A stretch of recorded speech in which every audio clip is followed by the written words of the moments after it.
What's up everyone, it's a knife style here, and today I'm going to be doing my video on the top 10 best Spyderco knives. And I actually only own 10 Spyderco, so it's kind of just me ranking my collection from my least favorite to my favorite. But it's not like there's any bad knives on these lists, they're all really good, and so I would consider them some of the top 10 best Spyderco knives, at least from my collection. So before I get into this video, I just want to give, I guess, a little context to this. So I own 10 Spydercos, and that's the most out of any other company of knives that I own from, just because I really like their knives, and I kind of got on a Spyderco kick last year, and I kept just buying more and more of them. And one thing that a lot of people might dislike when I say this, but I mean, I'm going to say it anyway, Spydercos are easy to buy because when they're in a sprint run, it's like you can still buy it, use it a little bit, and sell it if you're not the biggest fan of it. I'm not overcharging people or anything, especially if they're used. And so what it does is it basically gives you a little bit more insurance with using them, really getting to know the knives a little bit more. And so that's one reason why I have bought a lot of them. So first, let's get into the first one on the list, and this is the Paramilitary II. Actually, I want to say, when I said that thing about selling the knives, I actually haven't sold a Spyderco I've bought this year, just because I usually buy it, I really like it, I carry it for a couple weeks, and then it sticks around. So yeah, it is what it is. But first, the Paramilitary II, and a lot of people are probably really upset, freaking out. The fanboys are trying to find out what my address is. But the PM2, the reason it's number 10 and not higher on the list is just because it's not the most comfortable thing in my hand. The reason why it isn't comfortable is because if you look at these G10 scales, they are pretty much just flat slabs of G10. There's one chamfer here to kind of just like knock down or like break the corner of it, but it's just not the most comfortable thing in the world. This big belly right here, I don't think it's the best design, I don't know, at least in this choke back grip, because I mean, it raises up for your middle finger, which is your biggest finger, so that's just not the most comfortable. And you sometimes get a pressure spot in this area from the compression lock and that little hump right there that digs into your hand. And also, this choked up grip here with the jimping isn't my favorite, just because I feel like my thumb is a little bit cramped. It's the same thing on the Para 3 as like too, but it's just not my favorite knife, ergonomic speaking. And Spyderco, they're a company that usually does a really good job with ergos. And also the blade, I mean, it's good, it's functional, it's useful, it's just nothing really special. I believe it's about 140 thousandths at the thickest point, and then it has a very aggressive distal taper down to a thin tip. So I mean, it's fine for everyday carry. Overall, the PM2, it's a solid knife. It's just not my favorite, and so that's why it gets number 10 on the list. For number 9, this is my Para 3 lightweight, and I did modify this one out. I did an acid etch stonewash on the blade. I added some purple hardware to it, so I think that it looks pretty good now. I actually scratched up the blade, so that's why I did the acid etch stonewash finish. But the reason or things that I like about this knife, it's extremely lightweight. I mean, it's literally just FRN on the inside. There's just that compression lock. That's really the only piece of metal on the inside of these handles other than the screws and the blade. But yeah, it's a very lightweight knife, very good to carry in the summer. It's just a really nice knife to carry. But my complaints about it is I did have to modify it out of the box because this inside, I guess the inside of the FRN right here was kind of sharp, and so it wasn't that big of a deal, but I basically took it apart, got a ceramic rod, and knocked down the corner off there. So it's not something that I never really like to modify a knife out of the box, because usually if I do, it's something that's really important and something that should have been addressed from the factory. And also, it kind of has the same thing with the PM2, this huge hump right there for the Spidey hole that allows you like nice room to flick it out in the closed position. It's not my favorite just because it's so aggressive. In this choked up grip, your finger and your thumb are like, I guess, on the same line of each other, and it's just not that comfortable to hold. And I feel like my thumb would like to go right about here in a saber grip, but it's just like, it's not very comfortable because there's a huge giant hump right there. Overall, it's comfortable in this hammer grip. It's actually more comfortable in this saber grip than the PM2, and I really should try out a regular G10 Para 3 and maybe do a skinny mod on it. I bet I would really like that. For number 8 on the list, we have the Dragonfly. And the Dragonfly, this is a knife that I probably got, I'd say a couple months ago, and it has not left my pocket. Like, I'm serious. I think it's been a month, or no, 2 months and a half and a half of a month, and I just throw this thing in the 5th pocket of my jeans every single day, and I really like carrying the same thing for a long period of time. As a knife reviewer, I feel like I still want to put out content for you guys, and so I like to carry a knife maybe a week at a time. But sometimes it's like I'll carry a knife for 2 weeks, do my review on it, and then kind of set it aside for about a month and kind of forget about it. But the Dragonfly, man, I've carried this thing so much. It comes in so handy. I would highly suggest getting a Dragonfly if you're looking for a secondary pocket knife. It is a little bit pricey, but honestly, after I got it, after I put it to use and didn't really care about it, I have not thought twice about maybe I spent too much money on this knife. It's just so great. The blade is a really good blade shape. They also are coming out with a Wharncliffe version of this K390 Dragonfly. If you're curious about K390, I don't really have that good of a conclusion on it with this knife, just because, I mean, it's so small. I'm cutting tape and cardboard that doesn't really dull the edge that fast. But it's very useful for utility cuts like that. That's very nice. You can get a full, or I can get a full 4-finger grip on this thing, but I never do cuts like this. It's also nice in this pinch grip. If someone asks to borrow my knife, I give them the Dragonfly, and so that shows that I don't care about this knife that much, or really how it looks, if it's scratched up or not. And I work in a grocery store, so if there's ever if I'm ever in an aisle cutting something and there's like someone around me, some of the sheeple, I would just pull out this knife and use it, just because I'm not pulling out like a Manix or maybe a native chief or a military. That would just probably scare a couple of people. But overall, I really like the Dragonfly. It's very functional, and I would say that the reason it isn't higher on the list is just because it's so small and not as capable as some of the other knives. Moving on, number 7 on the list, it's a great knife, and this is an area where it really got hard to decide which knife goes where, and I feel like all of these could really change within a couple of months. But for number 7, we have the Spyderco Sage 5 Lightweight. And overall, I would suggest if you are a new person looking to get into Spydercos, you might want to check out some reviews on this knife, because I am a big fan of it. It's from the Taichung, Taiwan factory, and the fin finish is spot on. I mean, I have never taken this knife apart, and it's dead center with one of the best compression lock actions that I've ever felt. And it was like this out of the box, like just comes flying shut. I mean, I don't really care about action that much, but I have to give credit where credit is due, because it's a very, very nice action. This is thinner behind the edge than most of your Spydercos at about 15 thousandths. Usually things from the Golden, Colorado factory, like the PM2, the Para 3, the Manix, those usually are in about that 20 thousandths mark. So it's a little bit of a better cutter. I feel like this is a good knife. My main complaints, I guess, is I get a hot spot from this compression lock here. It's kind of something that happens with a lot of compression locks. It kind of depends on the model though. And if I'm in the choke back grip, the top part, or this part of that wire clip, gives me a little bit of a hot spot. But overall, the Sage line of knives is very underrated. It's very good, and I would highly suggest checking them out, and they're just such good EDC pocket knives. Also, I feel like Spyderco would be doing this knife a disservice if they did not come out with the sprint runs in a better steel with some different colored FRN handles, or maybe even a new material of handles. That would be cool. I guess they already have the Sage 5 and carbon fiber G10 laminate, but I still just a little bit of an idea. But I kind of know Spyderco. I mean, I obviously don't really know them, but I would assume that they are working on something, because this knife has so much potential. I would highly suggest checking it out if you are new and you maybe are looking for one of your first Spydies. For number 6 on the list, what a big difference between the Dragonfly, the Sage 5, and now the military. This knife is huge, but I really like it. I do like it more than the Paramilitary 2 and the Para 3. I think it's the best knife in those line of knives. Maybe if I got the Para 3 and G10, I'd like that more than this. But the military, the ergonomics are just so good on this thing. It has the chamfer on it that the PM2 doesn't have. This is actually a factory second, so I got this thing for 70 bucks, which is a crazy deal. And really the only downside with it is the detent was really strong out of the box, and the action is not very good. But I mean, I don't care about that at all, especially if this, because I got this knife to be a hard use knife. I haven't hard used it much though, just because I haven't really had many opportunities to.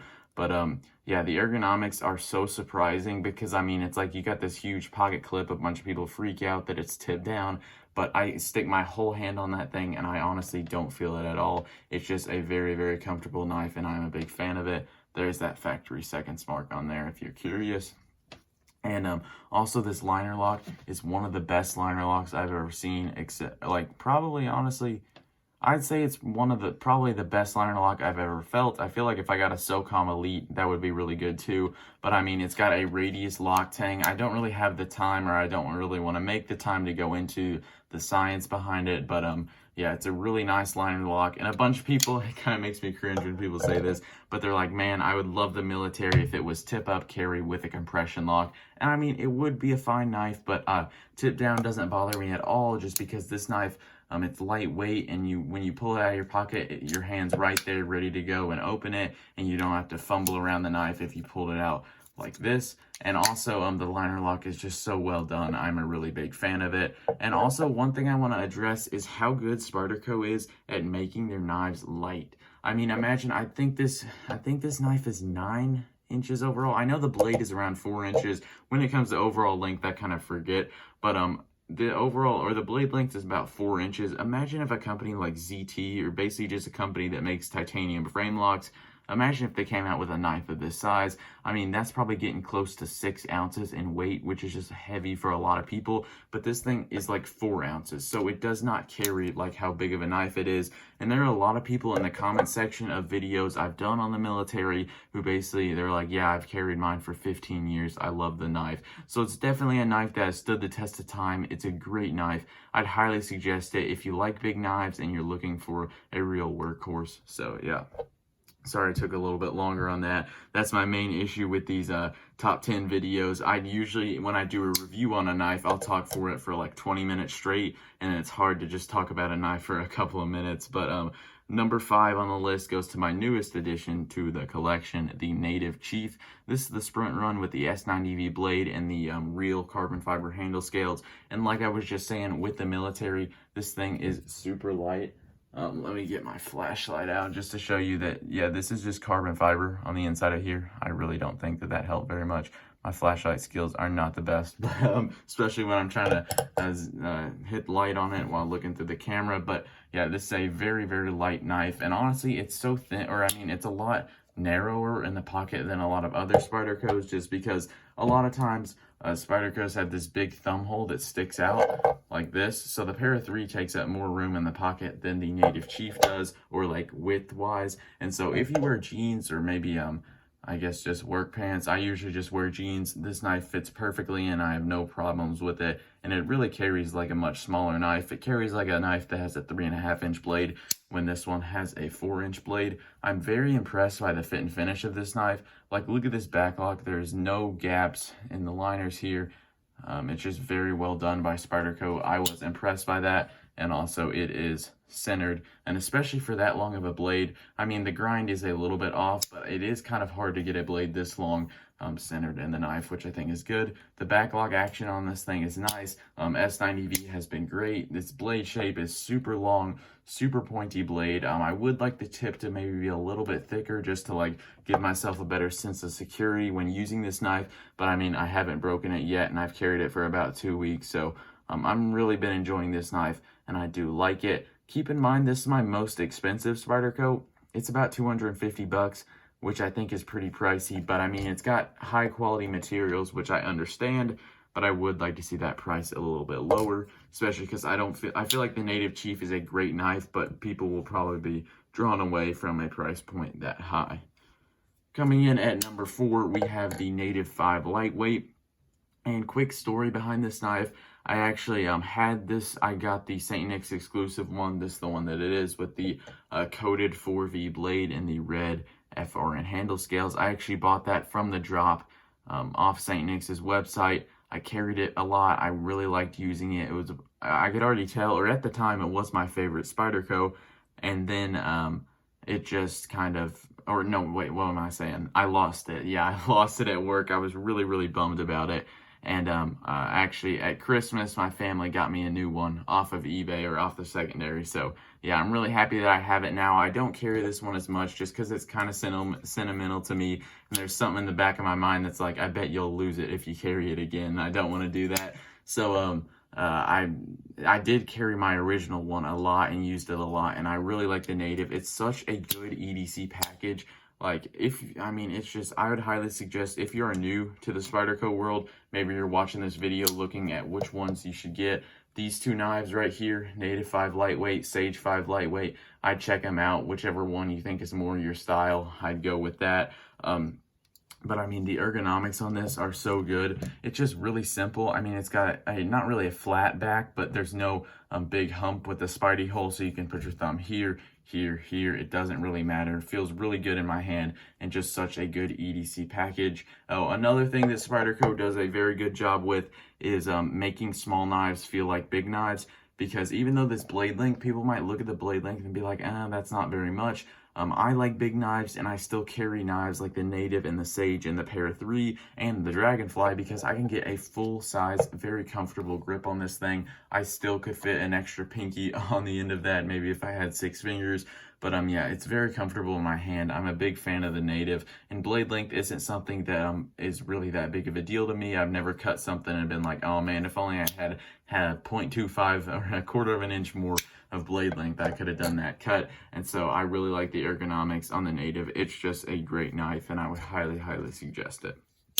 Coming in at number 3, we have the Manix II, and this is the one in XHP and G10. I bought this used, so you can't get this version anymore. I don't really know how rare it is, but I use this knife, so it probably decreased in value. But one thing that I think is so cool about the Manix is this locking mechanism on here. Even though it's real, this and the compression lock are like some of my favorite locking mechanisms, but I do like this one a little bit more because a lot of times, like you've heard me say, the compression lock gives me a little bit of a hot spot. But this locking mechanism and the compression lock are cool because they are really strong, and they also are very easy to operate. This is pretty much an axis lock, but it uses a coil spring on the inside of there instead of omega springs, which basically just reduces the...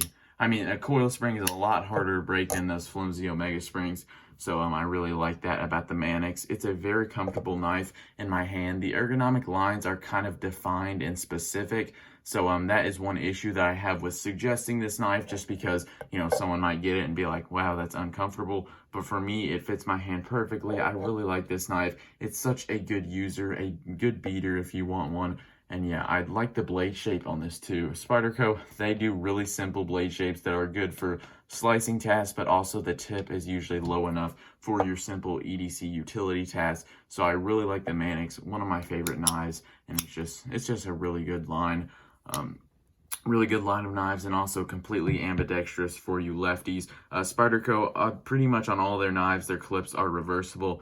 All the knives on this list, they are, except on the military. But yeah, if it's a back lock or one of the ball locks, it is a ambidextrous knife. I'm pretty sure it is. The number 2 on the list is the Manix II lightweight. So yeah, I do like the lightweight a little bit more than the G10, and here's why. The lightweight is under 3 ounces, which I just think is really cool. You're going to be able to carry this thing in the summer. I don't know if it's going to be that good to carry in maybe like athletic shorts, because it is very wide in the pocket, so maybe it'd like flip up like that and be kind of annoying. But the Manix II, it's a really good line of knives, and I like the FRN version just because, this is actually FRCP, a little bit more reinforced FRN, but it's still got all the good things about the G10 Manix, but it is a little bit lighter. This one's in Spy 27, which I've really enjoyed as a steel. One weird thing about it is it does scratch up kind of easily. Let me see if I can show this on camera. I don't really know. Yeah, it's not coming up, or at least it wasn't coming up for me, me looking through it. But yeah, I've really enjoyed this knife. It's really good. And I guess that the main difference between this one and the regular Native, the regular Manix, is it doesn't feel as nice, just because, the opening and closing noises, it sounds a little cheapy and a little plasticky compared to that. But I would suggest, if you are someone who's like, yeah, I really like overbuilt knives and you're fine with carrying them, I'd suggest the regular Manix. But this one, if you like lighter weight knives, it is also very good. So for number 1 on the list, if you guys know my channel, know me, watch my YouTube videos for the past couple of months, you know what this knife is going to be, the Gale Bradley II. It's just a great knife. I really like it, and let me show you this really quick. The thickness behind the edge on this is way better than a lot of the other knives on the list. we're looking, you see that 10 thousandths behind the edge? It's not 100 thousandths, that is 10 thousandths behind the edge. And it's hollow grind. This thing is just such a good cutter. An M4, perfect steel to go on this. I haven't really seen any rust issues at all. I have kind of maintained it a little bit, but honestly, I haven't maintained it as much as I probably should have, but I just don't think rust is that much of an issue for me. But this is just such a good cutting knife, such a good performer. I mean, the ergonomics are so comfortable mixed with how thin that blade is. This is such a good cutter. If you're looking for a hard use knife and you don't really, like for me, this is a knife that I would consider a hard use knife because, usually my hard use knives are hard use cutters, knives that I just do a ton of cutting with, and I'm not really someone who pries or scrapes or does non-knife things with their knife. But the Gale Bradley II, I would highly suggest it just because it's such a good user, such a good cutter. Gale Bradley, when designing this, tried to make it the most functional and most utility-based knife pretty much that he could, and that's why it's not the most fun thing to play with. There isn't the most lock bar access, but I've gotten used to it. I don't really care about it, and it works just fine for me. I think my thumb has gotten used to it too, kind of. With Spyderco thumb studs and this, I got a pretty ripped thumb, I guess. But this overall is a great knife. I've really enjoyed it. I like the Gale Bradley II. I would highly suggest this knife if you can find it on the secondary. They're not in stock at the moment, and they is kind of a long turnaround time to get the Gale Bradley IIs. But usually if I see one for sale on the secondary market, I will try and repost it to my Instagram story. So I guess shameless plug, follow me if you want to try and maybe see some of those. But yeah, the Gale Bradley II, I can't say enough good things about this knife. I actually compared it to the not this Spyderco, but this is just a small, the one that's in my pocket today. I compared the Gale Bradley II to the Unmanzan and the Spyderco 21, and it was just a it actually held up pretty good. Obviously, they are kind of different tiers of knives with the quality and the attention to detail that these two companies put into them. But I mean, the Gale Bradley II, it's such a good cutter. It's got a better steel, and it is very comfortable in your hand, and also very well done liner lock. Even though people don't like the lock bar access, Spyderco, they do a great job with the locks other than just the compression lock. But a bunch of people want the compression lock because it's pretty fun to play with. So I really like Spyderco as a company, but one thing about me, one thing you've probably noticed, is I don't feel like I'm your average Spyderco fanboy. I mean, I had the PM2 number 10 on the list, which is going to make a ton of people mad, but I like the unique different knives from Spyderco. I like their other locking mechanisms. It's not that I dislike the compression lock, I just think that it's very underrated. Their like liner locks, their back locks, their frame locks, I think that they're all very good, and the lock on the Manix. So yeah, I think I should stop rambling now. If you are wondering what's next on my Spyderco addiction, I would have to go with, I'd like a Sage 2, like the titanium frame lock, but I don't know how much I'd use it because I already have the Sage 5. I want to get that straight back spine stretch in K390. Feel like that's going to be a great knife. And yeah, that's all I really got on my mind right now. But thank you guys for watching this video. Don't forget to like this video and subscribe if you are new. And I'll see you guys in the next one.